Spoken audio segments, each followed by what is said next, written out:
preciosa graça do Senhor Jesus Cristo seja com todos os irmãos, e o chamado do Evangelho também se mostre aos nossos amigos.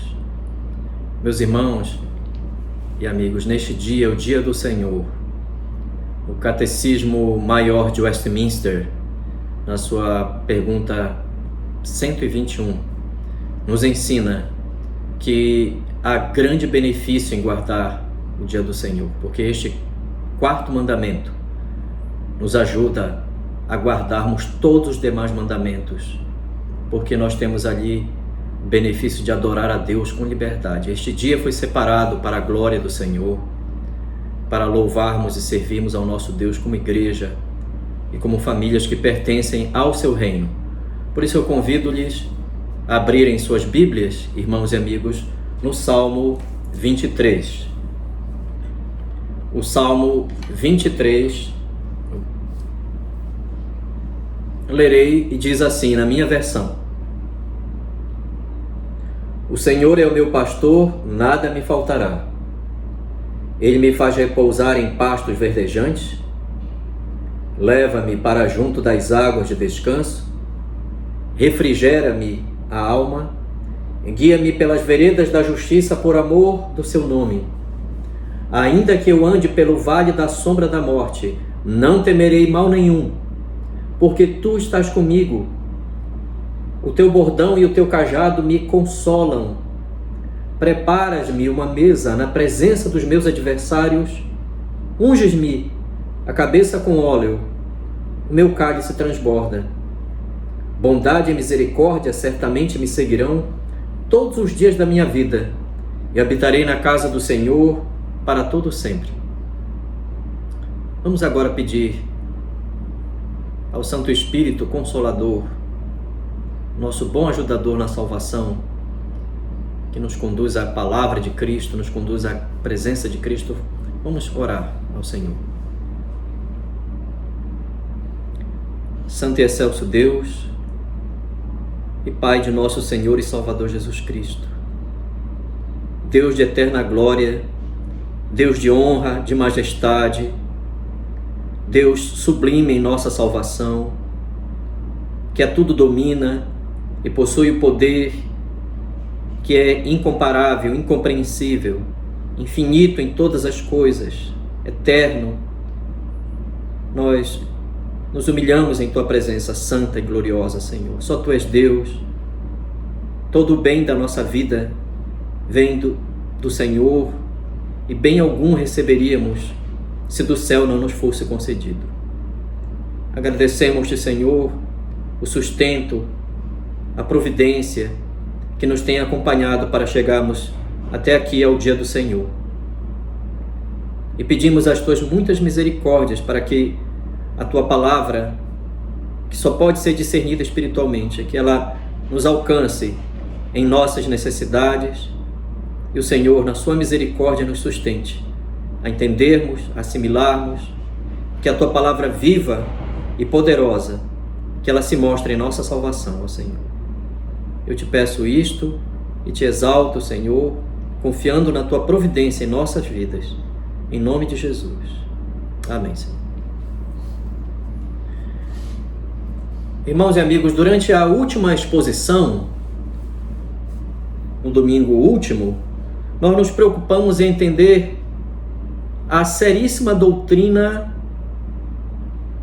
da presença de Deus, com base na expressão porque tu estás comigo, do Salmo 23, verso 4.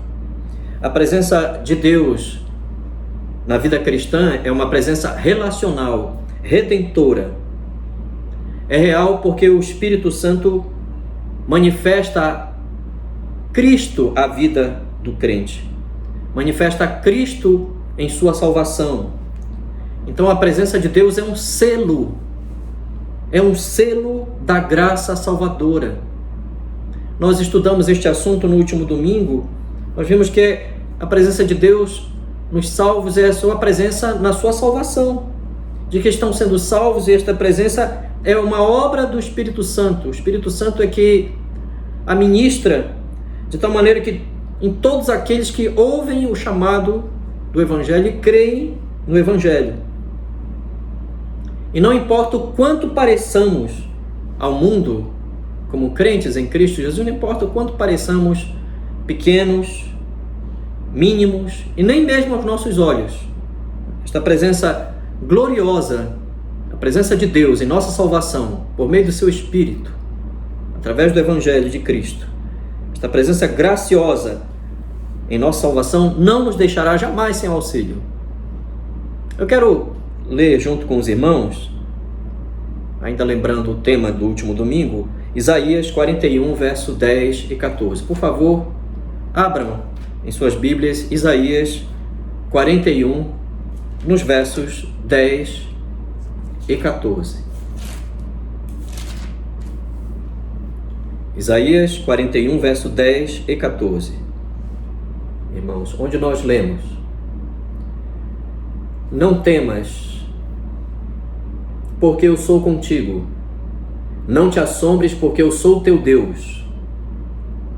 Eu te fortaleço e te ajudo e te sustento com a minha destra fiel. Não temas, ó vermezinho de Jacó, povozinho de Israel. Eu te ajudo, diz o Senhor, e o teu Redentor é o Santo de Israel. Ora, irmãos e meus amigos, nós nos sentimos fracos para enfrentar tudo isto que nós estamos passando hoje. Você sente-se fraco para enfrentar tudo isto? Pois bem, o Senhor está dizendo aos que lhe pertencem: eu sou o teu Deus, eu te fortaleço. Sente-se privados de amigos neste momento que está passando como crente, nesta hora de aperto? Veja o que as Escrituras dizem. O Senhor, nosso Deus, diz: eu te ajudo. Pensa estar perto de afundar? A sua palavra nos diz: eu te sustento com a destra da minha justiça. A mão divina, a destra, a mão direita, que exemplifica o poder de Deus, e aqui é uma destra de justiça, que não está em busca de recompensas, que não está em busca de trocas. Esta destra da justiça está com os salvos. Mas ainda não terminamos. Sente-se pequeno, ínfimo. Já percebeu que o inimigo de nossas almas tem um grandioso poder? Pois bem, veja o que a palavra do Senhor nos diz: não temas, ó vermezinho de Jacó. Em algumas versões, não temas, ó bichinho de Jacó. Não temas ser esmagado pelo poder do mal, dos males e dos perigos que tem enfrentado. A graça de Deus, dizia o grande comentarista reformado Matthew Henry, a graça de Deus silenciará temores, mesmo quando parecer existir a maior causa para eles. Pois bem, irmãos, esta é a presença de Deus na salvação, que não deixará nem nos desamparará, nem mesmo no vale da sombra da morte. Mas agora nós temos então de avançar para o desfecho. Deixamos a última parte do verso 4 para hoje, mas esta última parte também é a última parte da imagem do pastor divino no Salmo 23, porque no verso 5 uma nova imagem vai se formar. A partir do verso 5 surgirá então a imagem do rico anfitrião, o rico hospedeiro, que tratará com honra um dos seus hóspedes diante dos seus inimigos. Mas vamos nos preocupar agora com esse final do verso 4 do Salmo 23 e a imagem, a última parte da imagem do pastor divino. Como termina o quadro do cuidado deste pastor da salvação? Vamos até ali, irmãos. Eu quero começar pelo significado da expressão: a tua vara e o teu cajado. A tua vara e o teu cajado. Nós estamos examinando de perto, parte por parte, parte a parte, aliás, o Salmo 23. E por isso nós temos que voltar, nesta pequena última parte, a aquilo que a exegese bíblica chama de contexto imediato. Ou seja, o contexto do verso 3, contexto anterior, do verso 4, contexto mais próximo desse texto, que é o verso 5 e o verso 3. Nós já vimos que o verso 4 é um verso de transição do verso 3 para o verso 5. E que, meus irmãos, quando encerra-se a imagem do pastor no verso 4, vejam nas suas Bíblias, termina com seu ofício pastoral de proteção e de prevenção dos perigos que aquela ovelha estava passando. Mas, vejam por favor nas suas Bíblias, se compararem o verso 4 com o verso 5, notarão que no verso 4 o perigo é patente. Aquele crente está enfrentando um perigo terrível nos vales de sombra e de morte. Mas os inimigos, no verso 5, na mudança de imagem ou de quadro, os inimigos estão dominados. O que quer dizer então esta mudança de imagem, nesse contexto imediato do Salmo 23, verso verso 4 e 5? O que isso quer dizer então? Por que as imagens têm que mudar? Por que não continua com a imagem pastoral até o fim do Salmo 23? A resposta, irmãos, para toda essa mudança, e por que este final, é que este supremo pastor utilizará as ferramentas do seu ofício, a vara e o cajado, apenas para proteger os que lhe pertencem, até que eles sejam confirmados, que é a imagem do versículo 5. Vejam: preparas-me uma mesa na presença dos meus adversários, unges-me a cabeça com óleo, o meu cálice transborda. O fim da imagem do pastor, do cuidado pastoral, no Salmo 23, é um preparo para a confirmação daquele crente no verso 5. A teologia reformada entende que aqui nós temos as imagens da eleição, do chamado eficaz, da preservação dos santos ou perseverança dos santos e da glorificação. Então, meus irmãos e meus amigos, até que sejam confirmados, na imagem do verso 5, nós temos então o pastor cuidando em meio a tantos perigos com a vara e o cajado. Pois bem, essas duas imagens agora, a vara e o cajado, eram instrumentos dos pastores do mundo antigo, instrumentos comuns. E por utilizar as duas ferramentas, Davi quer dizer aqui de imediato que Deus está completamente armado e prevenido para resistir a qualquer ataque e a qualquer perigo que venha contra a igreja. Qualquer espécie de perigo. Bem, em relação à vida cristã, esses elementos figurativos possuem profunda afirmação, profunda aplicação. Pois bem, meus irmãos, na vida cristã sempre há uma vara e sempre há um cajado provindos do Senhor para a perseverança dos salvos. Sempre há. Como aqui na imagem do verso 4, ainda que eu ande pelo vale da sombra da morte, nós já vimos há duas exposições, que esta é uma imagem, irmãos, da ravina, de lugares escuros, não necessariamente passar a noite, mas passar por um vale escuro, um vale de pedras ou rochas ressecadas pelo sol, árvores contorcidas. Então, esse vale escuro, como é que as ovelhas sabiam que o pastor estava próximo delas? Num vale escuro. Como poderiam saber que ele estava ainda por perto? A resposta é: por meio da relação que tinham com ele quando ele utilizava a vara e o cajado. Vejam, em primeiro lugar, a vara. A vara era uma arma. Em algumas versões é um bordão ou um bastão de um certo comprimento. Era uma arma utilizada para afastar os lobos ameaçar os ursos, ameaçar os leões, até animais de grande porte, mas que eram colocados, as varas eram colocadas no cinto do pastor. Era uma arma de proteção. E o cajado? O cajado era um instrumento para orientar, para reencaminhar a ovelha. Possuía na sua parte superior uma curva para, se necessário, puxar a ovelha para mais perto do rebanho ou para mais próximo ao próprio pastor, para que as ovelhas andassem em linha na direção que o pastor estava provindo, estava conduzindo, para não se afastarem uma das outras.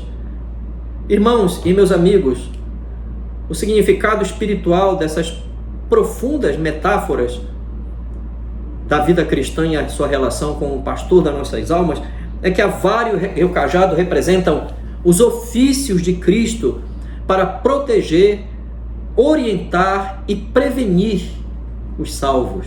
Pois bem, mas a grande questão para todos nós agora é entender qual a natureza que explicaria a ação da vara e do cajado. Qual a natureza da vara e do cajado? A vara e o cajado são realidades provindas da palavra e do poder de Deus. Direi de um outro modo a mesma coisa. A vara e o cajado têm por natureza essencial a palavra de Deus e o poder de Cristo para agirem na defesa dos salvos e na proteção dos salvos. Primeiro, vejam, a vara e o cajado são instrumentos espirituais que operam através da palavra. Provém da palavra e operam através da palavra. Mas também, em segundo lugar, a igreja possui uma providência especial em relação ao seu chamado. Ela possui uma proteção e uma preservação especiais, sobrenaturais. Então a vara e o cajado estão sendo determinados na sua natureza espiritual pela palavra e pela providência. Isto é notório até mesmo nas confissões de fé, meus irmãos reformadas. A confissão de fé de Westminster, afirma que há uma providência especial por meio da qual Deus cuida da igreja e dispõe para o seu bem todas as coisas. Há sempre uma providência especial para a igreja. Para a igreja invisível, a igreja dos eleitos, os verdadeiros crentes, Deus se utiliza da palavra e da providência. São dois modos que temos expressos aqui em ambas os instrumentos dos ofícios de Cristo, a vara e o cajado, no Salmo 23, verso 4. Deus se utiliza tanto da realidade, em resumo, Deus se utiliza tanto da realidade da palavra e de sua providência como uma vara em relação aos inimigos e aos perigos que a igreja haverá de passar, terá de enfrentar. Mas, por outro lado, ele se utilizará dessas mesmas realidades, da palavra e da providência, como um cajado para impedir que a sua igreja seja prejudicada e que os crentes deixem de estar alinhados no seu propósito de salvação. Pois bem, comecemos então, por assim dizer, pela vara. Alguns exemplos do uso da vara, quando Deus usa a sua palavra e a sua providência para então proteger a igreja de grandes perigos. Eu convido os irmãos e os amigos para irmos de imediato a Isaías capítulo 37, leiamos os versos 33 a 38. Está no contexto aqui do capítulo 37, a tentativa de invasão de Senaqueribe, através do seu capitão, seu general de guerra, para aniquilar o povo de Israel, o remanescente ali na tribo de Judá. Vamos ali, irmãos, Isaías, capítulo 37, e os versículos 33 a 38.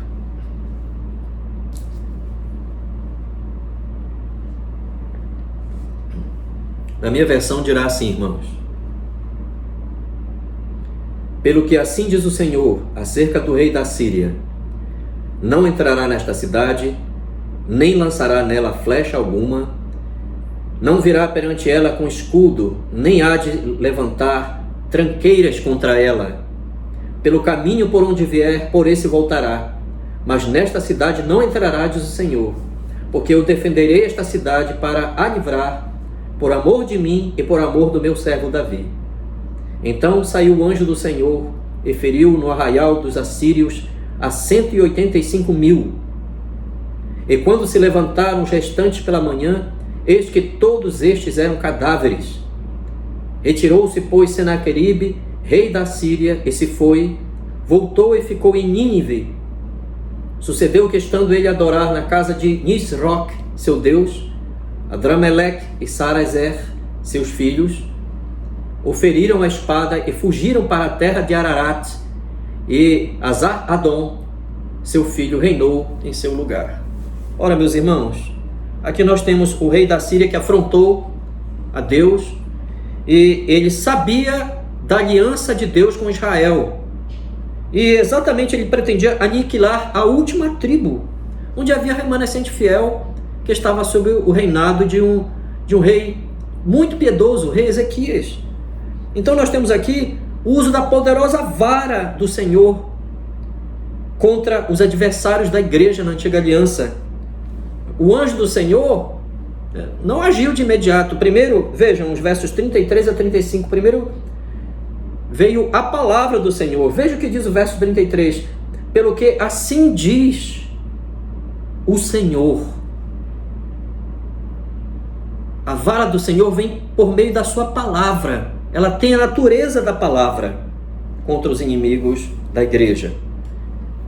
E aí o anjo do Senhor fulminou 185.000 assírios. E, meus irmãos, não obstante isto, também o próprio Senaqueribe, Deus entregou à loucura, a falta de domínio por poder, seus 2 filhos que o assassinaram, e ele foi morto enquanto adorava um falso deus, Nisroch, aqui mostrando como Deus usa a sua vara, tanto pela palavra quanto pela providência. Nós temos mais um exemplo agora no Novo Testamento. Eu peço que os irmãos remetam-se ali, por favor, ao livro de Atos, no capítulo 12. Atos, capítulo 12, onde nós leremos, meus irmãos, a perseguição, a terrível perseguição de Herodes em relação à igreja. E como ele, de início, assassinou Tiago, irmão de João, o apóstolo Tiago, manteve Pedro encarcerado, e ele, então, preparava-se para um grande discurso. Ali, meus irmãos, no capítulo 12. O que se diz, meus irmãos, é que Pedro foi liberto com extrema facilidade pelo anjo do Senhor. Em meio preso pelas correntes aos seus pés, tanto ali no meio dos soldados, quanto os portões de ferro. Mais à frente, no verso 23, nós lemos como Herodes fora comido por vermes, porque ele não deu glória a Deus. Então, meus irmãos, ele morre, tem uma morte incomum.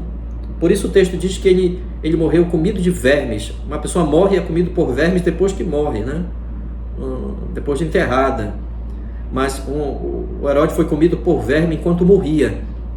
Então, Flávio Josefo, o historiador judeu, contemporâneo da igreja primitiva, disse que no momento Herodes estava utilizando uma capa de prata e o sol refletia sobre ele. Com seu grande poder de oratória, as pessoas não puderam controlar-se e dizer aquilo que nós lemos no versículo 22 do capítulo 12 de Atos. E o povo clamava: é voz de um Deus e não de um homem. E diz o verso 23, no mesmo instante um anjo do Senhor o feriu, por ele não haver dado glória a Deus, e comido de vermes expirou.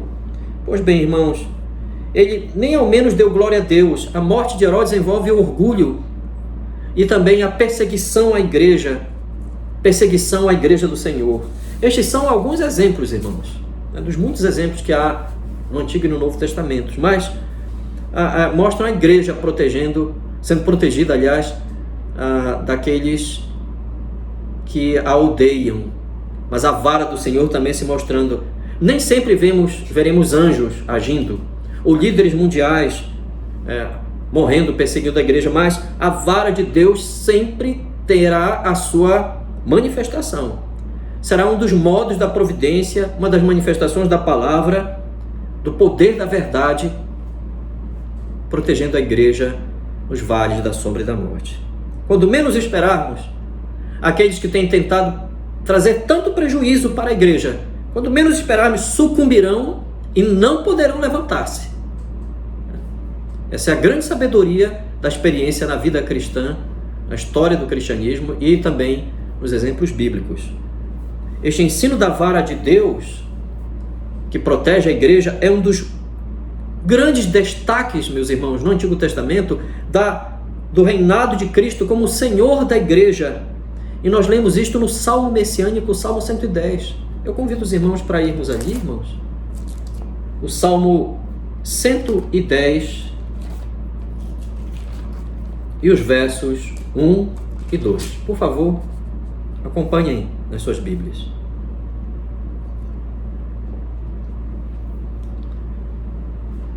Disse o Senhor ao meu Senhor: assenta-te à minha direita, até que eu ponha os teus inimigos debaixo dos teus pés. O Senhor enviará de Sião o cetro do seu poder, dizendo: domina entre os teus inimigos. O bastão aqui, né, ou a vara de Cristo aqui, que possivelmente era no Salmo 110, um salmo messiânico, não é feito de ouro, mas aqui ele é possivelmente de ferro, para demonstrar o seu poder de subjugar aqueles que afrontam o seu governo e se revoltam contra a igreja, contra os salvos. É um poder que não pode ser limitado por qualquer ordem em que o mal se apresentar, ou o poder das trevas. Cristo tem o domínio desses poderes que se revoltam contra os salvos e contra o seu governo sobre eles. Meus irmãos, mas agora temos que passar então para a ideia do cajado. E o cajado em relação às ovelhas? O cajado traz os salvos para mais perto do Senhor e orienta os salvos para, tendo em vista a sua perseverança, a sua confirmação. Um dos principais aspectos do cajado do Senhor é a voz de Cristo por meio da pregação fiel e autêntica de sua palavra. É a voz de Cristo pelos evangelhos, a voz de Cristo perseverando na vida da igreja, se manifestando através de pregações fiéis, de pregadores fiéis a ministrarem o seu evangelho. Quando nosso Senhor diz, por exemplo, em João capítulo 10, verso 3 e verso 27, as minhas ovelhas ouvem a minha voz. As minhas ovelhas ouvem a minha voz. Ele também diz que a palavra as afetará em qualquer manifestação da mesma a eles. Pois bem, eu convido os irmãos para vermos esse texto, esta passagem, em especial agora, João capítulo, além do capítulo 10, abram por favor um João capítulo 17, onde nós lemos aqui em João capítulo 17, verso 20, não rogo somente por eles, mas também por aqueles que vierem a crer em mim, por intermédio da sua palavra. Ele diz que outros verdadeiros crentes ouvirão e crerão, e ouvirão a voz de Cristo, a voz do bom pastor que ele havia dito ali no capítulo 10. Irmãos, isto confirma então o ensino de João capítulo 10, verso 16. Agora sim, voltemos mais uma vez ali a João no capítulo 10 e o verso 16, onde nós leremos, irmãos: ainda tem outras ovelhas, não deste aprisco, a mim me convém conduzi-las, elas ouvirão a minha voz, então haverá um rebanho e um pastor. Pois bem, irmãos, sim, a palavra fielmente pregada é determinante para a vida da igreja, é determinante para a vida de todos os crentes verdadeiros.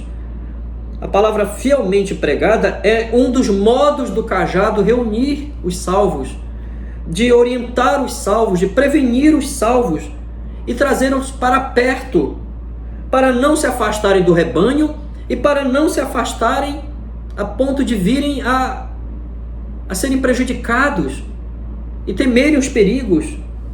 Pois bem, irmãos, sempre que a palavra de Deus se demonstrar por meio de uma pregação fiel, é Cristo reunindo a sua igreja. É Cristo usando o cajado em relação à sua igreja, aos seus santos. Bem, mas e a questão da providência? Porque assim como a vara tem por natureza a palavra de Deus e o poder de Deus através da providência, então o cajado também tem a palavra de Deus e a providência de Deus. E a providência em relação ao cajado, meus irmãos, em relação à proteção dos salvos? Eu direi de um modo bem direto. Serei bem direto. Tudo que Deus tem permitido que aconteça para que não nos afastemos do rebanho e da direção do Senhor é uma forma de providência. Tudo, todas as coisas, embora nós não entendamos a realidade delas. Por isso eu lhe digo esta noite: reveja agora a sua própria vida e pergunte a si mesmo: o que é que tem vindo a mim? O que é que tem se mostrado nas circunstâncias?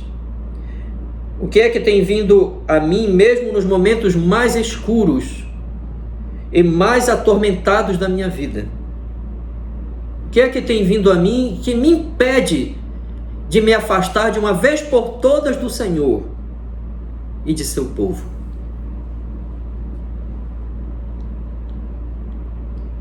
Meu irmão e minha irmã em Cristo, procure refletir agora o que é que tem acontecido. Quais são os eventos? Quais são os acontecimentos? Este é um assunto conhecido da fé reformada, irmãos.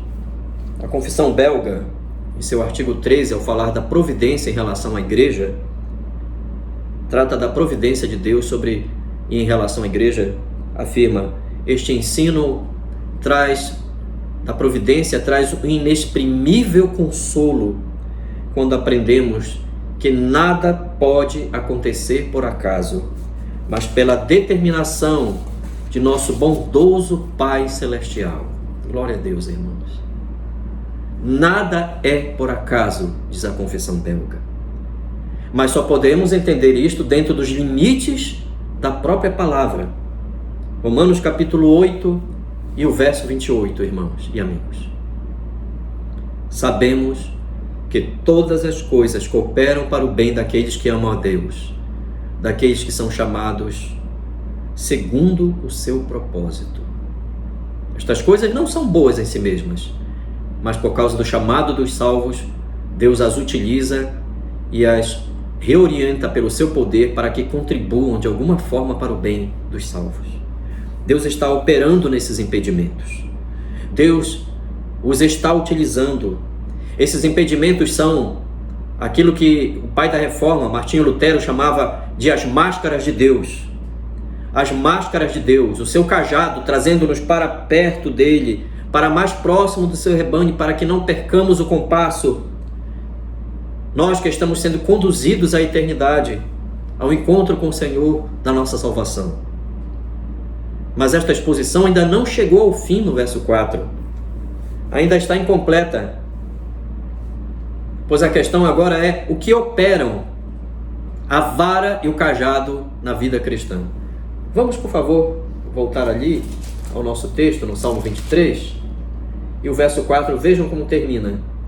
O teu bordão e o teu cajado me consolam. Irmãos, qual o objetivo do uso da vara e do cajado? Do uso da vara e do cajado? Nós temos uma tremenda limitação, né? Aqui, antes que eu dê a resposta, primeiro nós temos uma tremenda limitação quanto à tradução em nossas versões da palavra hebraica Yenahamuni, que é traduzido aqui por consolo. A tua vara e teu cajado me consolam.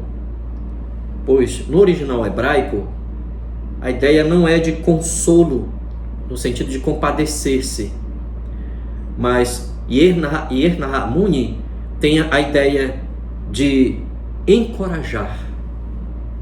Encorajar. A tua vara e o teu cajado não estão consolando os salvos, no sentido de um consolo sentimental, mas Cristo está transmitindo não um consolo sentimental, ao contrário, um encorajamento, dar coragem. E este é o verdadeiro consolo na vida cristã. Este é o cerne, dizem todos os especialistas sobre o Salmo 23, verso 4. Este é o cerne que explica o verso 4. Ou seja, o verdadeiro consolo na vida cristã é que eu não tenho mais medo daquela situação. Eu não tenho mais medo de passar por isso. Eu não tenho mais aflição, temores. Eu não me amedronto mais com isto. Pois o Senhor está perto. O Senhor está demonstrando pela sua palavra e pela sua providência que Ele está agindo como meu pastor. Ele está usando a vara e o cajado para que eu vença o medo e como prova de que eu pertenço a Ele. Ainda que eu ande pelo vale da sombra da morte, não temerei mal algum, porque Tu estás comigo, a Tua vara e o Teu cajado me consolam. Melhor dizer, me encorajam. Isto explica o verso 4. Não, por que não ter medo, mesmo na escuridão? Porque eu estou vendo ali a ponta da vara agindo, me protegendo. Estou vendo o cajado me puxando. Meus irmãos e meus amigos, nós não vencemos nossos temores sendo consolados sentimentalmente. Vencemos nossos temores sendo, como crentes, encorajados em nossa fé, pela experiência com a graça em um nível que está acima do mal em todas as suas dimensões. Meus irmãos, Deus está nos provendo de recursos, não para os nossos sentimentos, mas para a nossa fé. E é um tremendo erro, como as pessoas hoje, na sua maioria, em muitos âmbitos religiosos, a grande maioria está tentando entender o Salmo 23 numa visão humanista sentimental. É um grande desvio de interpretação e de compreensão do que é a ideia de profundo encorajamento, poder e graça no Salmo 23, meus irmãos.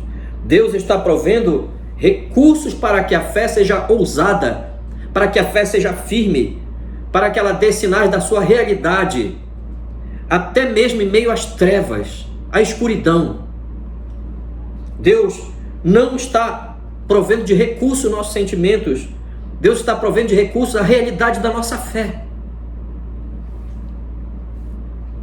O que é o Salmo 23?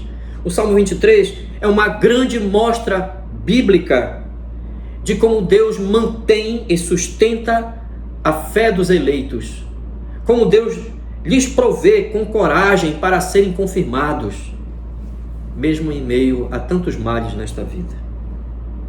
Todo consolo, verdadeiro encorajamento que vem do Senhor, vem por meio da vara e do cajado do Senhor.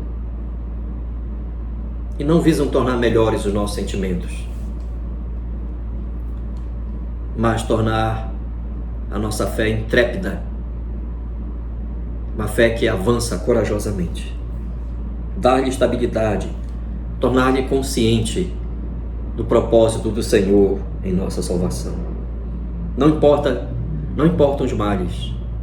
Eu não quero parecer insensível, mas não importam os males, quaisquer que nós estejamos enfrentando.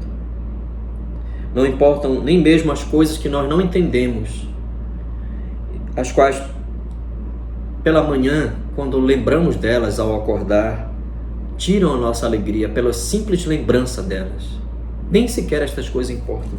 Não, meus irmãos e meus amigos, o que importa é quem está presente comigo e o que está sendo operado na minha vida.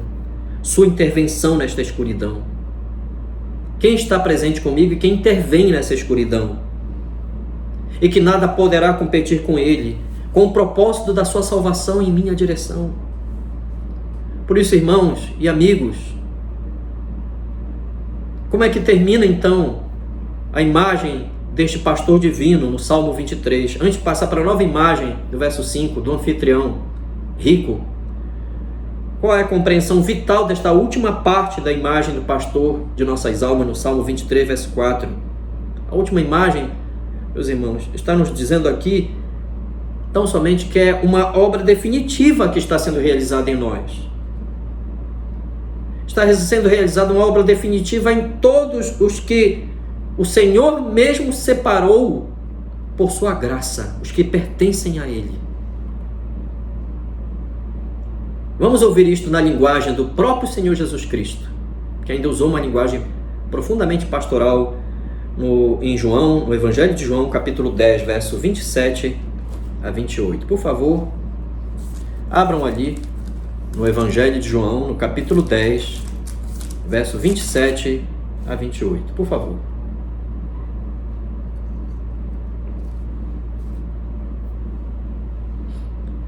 As minhas ovelhas ouvem a minha voz. Eu as conheço e elas me seguem. Eu lhes dou a vida eterna, jamais perecerão, e ninguém as arrebatará da minha mão. Na linguagem de nosso Senhor e Salvador Jesus Cristo, o fim do Salmo 23, verso 4 fica mais compreensível para nós. Ninguém pode arrebatar da minha mão os que me pertencem. O Senhor está com o seu povo e não deixará que estes poderes afastem o seu povo de uma forma definitiva dele. Em um dado momento, o Senhor usará a vara. Esta vara se mostrará terrível. Fustigará os inimigos do Senhor. Fustigará tudo aquilo que vem contra a vida cristã. Mas ao mesmo tempo, em meio a tantos perigos, tantos males, também, em outro momento, o Senhor utilizará o cajado, porque estas circunstâncias estão nos fazendo afastar do seu povo, e o Senhor está nos trazendo para mais próximo da trilha que o povo de Deus está andando e caminhando. Isso não é extraordinário, irmãos e amigos? Oh, meus irmãos, isto não imprime em nossas mentes e nossos corações uma grande coragem espiritual para avançar? E digo-lhe ainda, são coisas com as quais nós não poderíamos jamais lidar. Nós temos o hábito de pecar, que ainda estará conosco até o último dia. Nós temos fraquezas, nós temos o nosso inimigo espiritual que brama em nosso derredor, procurando algum dentre nós para tragar. Mas tudo isto não poderá destruir-nos. Por quê? Porque Ele nos deu, diz João capítulo 10, verso 28, Ele nos deu a vida eterna, ou seja, Ele nos deu a sua própria vida. O único que possui vida eterna é Deus. E o Senhor evidenciou a si mesmo, mostrou-se em seu Filho quando se fez homem. Ele nos deu a sua própria vida, a vida eterna. Estamos sob o seu poder, estamos na sua mão. E o Senhor Jesus Cristo utiliza então ainda esta expressão: ninguém as arrebatará. A ideia de, ele ainda tem em mente a ideia do lobo, de tudo aquilo que pode tentar tragar um crente. Nada as arrebatará da minha mão. O Deus que está em Cristo, por meio do Evangelho, operando em nós, nos manterá enquanto estivermos nesta vida, mesmo que ela, vez por outra, se mostre como uma vida de trevas e de morte. Ele nos habilitará a prosseguirmos. Vamos encerrar, irmãos, lendo aqui esta grandiosa parte do Salmo 23, verso 4, lendo Hebreus, capítulo 13, os versos 20 e 21. Por favor, abram em suas Bíblias, Hebreus, capítulo 13, verso 20 e 21.